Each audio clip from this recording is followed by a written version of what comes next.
Hello! So today I just wanted to talk about a couple different types of homemade soaps, the differences and why I prefer one type of homemade soap over the other one at the moment anyway. There's melt and pour soap and cold process soap. Melt and pour soap is what I use for the most part right now. I used a pre-made base that I purchased from brambleberry.com. It's a small company in the Pacific Northwest. I have two different types of bases that I use. I use one translucent glycerin base, and I use one white opaque goat's milk base. I melt those down and add whatever ingredients I want to add to them and put them in the fun molds and let it cool, and then I wrap it and sell it, and that's why it's called melt and pour. Cold process is like real homemade soap. You mix fats with lye and water, and that turns into the soap that you see at Whole Foods and stuff like that. It's usually in a loaf. Sometimes you can slice it yourself.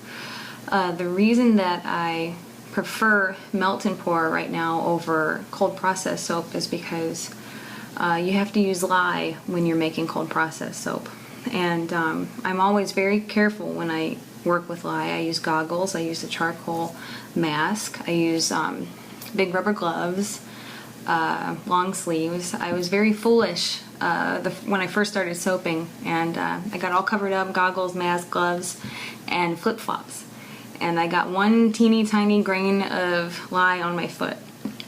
And I know that most of you have seen Fight Club, and you remember the part when Tyler Durden puts lye on Edward Norton's hand. And that's how it's activated when it's mixed with water. It kind of froths up just a little bit and it releases a lot of fumes, so you have to do it in a well-ventilated area. Usually what I do is I mix it and then I set it outside while the temperature drops back down so that I don't trip over it or the cat gets into it or whatever. But when I got married, I became a stepmom, and I have 3 stepkids, and I also just recently had my very first baby. So when I was in the nesting period and when I was going through the house, baby-proofing the house, the lye was the first thing to go. And even though it was in a place that I'm sure no one would ever get to, I just couldn't bear the thought of any of them getting into that stuff. So, but what you have to remember is once it's mixed, first you mix the lye with the water and the temperature skyrockets. And while that temperature is going up, you have to take fats. You can use animal fat or you can use vegetable fat. I only use vegetable fat, but a lot of times people will use lard or tallow. And I know some major soap companies do put animal fats in their soaps. I know I received a thing of body wash in my Christmas stocking that had animal fats in it, and I threw it out. So the lye heats up.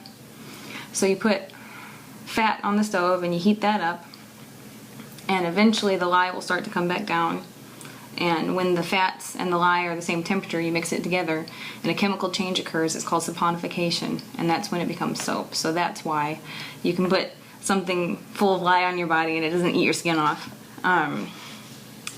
So that's why I use melt and pour right now. It's just, I just feel better about it in the house with all these kids.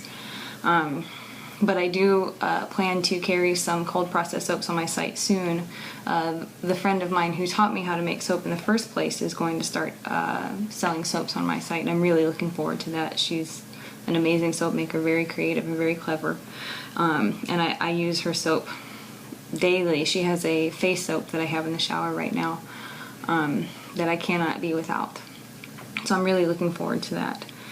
So that's why I make what I make, and the thought process that got me to there.